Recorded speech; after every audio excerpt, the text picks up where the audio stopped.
और इजराइल का युद्ध तेज हो जाने के कारण लगभग 150 भारतीय श्रमिक इजराइल में फंस चुके हैं। दोनों देशों के बीच युद्ध चलने पर घरवाले भी बेचैन हैं। इजराइल में फंसे एक श्रमिक ने फ़ोन पर बताया कि यहाँ की स्थिति ठीक नहीं है, इसलिए भारत वापस आना चाहता हूँ। बहराइच के मिहींपुरवा इलाके के पुरैना रघुनाथपुर निवासी संदीप ने इजराइल के दहेरा से बताया कि यहाँ मिसाइल तो गिर रहे हैं, लेकिन मिसाइल गिरने से पहले हम लोगों को अलर्ट कर दिया जाता है और सायरन बजने लगते हैं। हम लोग बने हुए बंकरों में छिप जाते हैं। संदीप और संजय के परिजनों का कहना है कि दो भाई इजराइल में 1 साल से रह रहे हैं, लेकिन अब इधर ईरान इजराइल के बीच हो रही भयानक जंग को देखते हुए यह चाहते हैं कि हमारे दोनों बेटे एक सुरक्षित घर वापस आ पहुँचें। आपको बता दें कि बहराइच के मिहींपुरवा इलाके से लगभग 1500 श्रमिक विभिन्न इलाकों में इजराइल गए हुए हैं। इनमें से अधिकतर के परिजन इस समय काफ़ी दुविधा में फंसे हुए हैं। अच्छी तनख्वाह से घर की स्थिति तो सुधर रही है, लेकिन इजराइल के बिगड़े हालात से परिवार परेशान है। आखिरकार अमेरिका भी इजराइल ईरान जंग में एकदम कूद पड़ा है।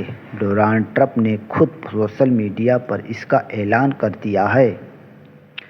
ट्रंप ने कहा कि अमेरिका ने ईरान की 3 न्यूक्लियर साइट्स को निशाना बनाया है।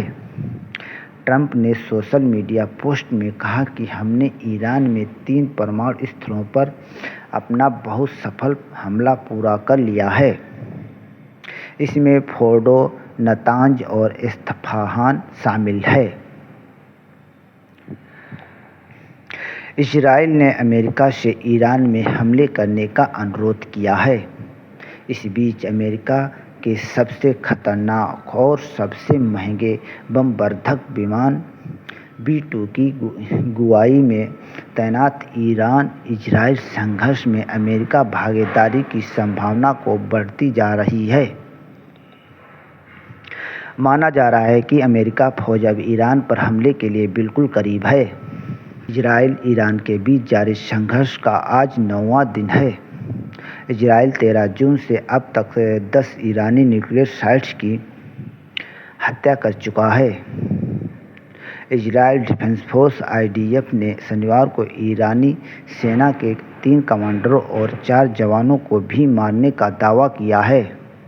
ईरानी राष्ट्रपति मसूद ने कहा है कि परमाणु प्रोग्राम हमारा हक है, इसे युद्ध की धमकी देकर छीना नहीं जा सकता है।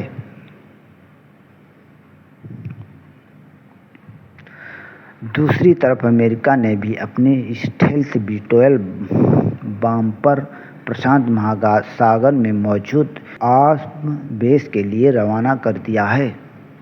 इधर ईरान के मशहद से एक और फ्लाइट शनिवार शाम 4:30 बजे 310 भारतीय नागरिकों को लेकर दिल्ली पहुंची। विदेश मंत्रालय के प्रवक्ता रणधीर जायसवाल ने X पर बताया कि ऑपरेशन सिंधु के तहत अब तक 887 भारतीयों को निकाला जा चुका है। ईरान में 13 जून से अब तक 657, इजराइल में 24 की मौत। अमेरिका स्थित human rights activities news agency के अनुसार ईरान में 13 जून से अब तक 657 लोगों की मौत हुई है और 2000 से ज़्यादा लोग घायल हुए हैं।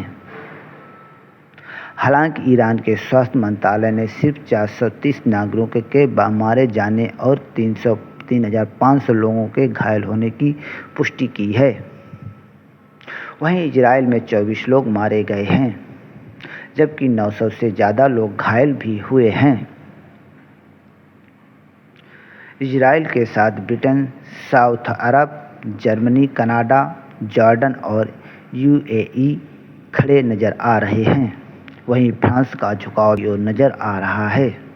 वहीं ईरान के साथ रूस, चीन, इराक, बेलवान, तुर्की, पाकिस्तान और मिस्र खड़े हुए हैं। भारत की अगर बात करें तो अब तक इंडिया ने किसी भी देश का पक्ष नहीं लिया है। भारत का कहना है कि शांति से बातचीत कर दोनों देशों को अपनी विवाद सुलझाना चाहिए। संयुक्त अरब अमीरात ने इजरायल और ईरान से युद्ध विराम करने की अपील की है। वहीं परमाणु विवाद को राजनीतिक और कूटनीतिक तरीके से हल करने की बात कही है। न्यू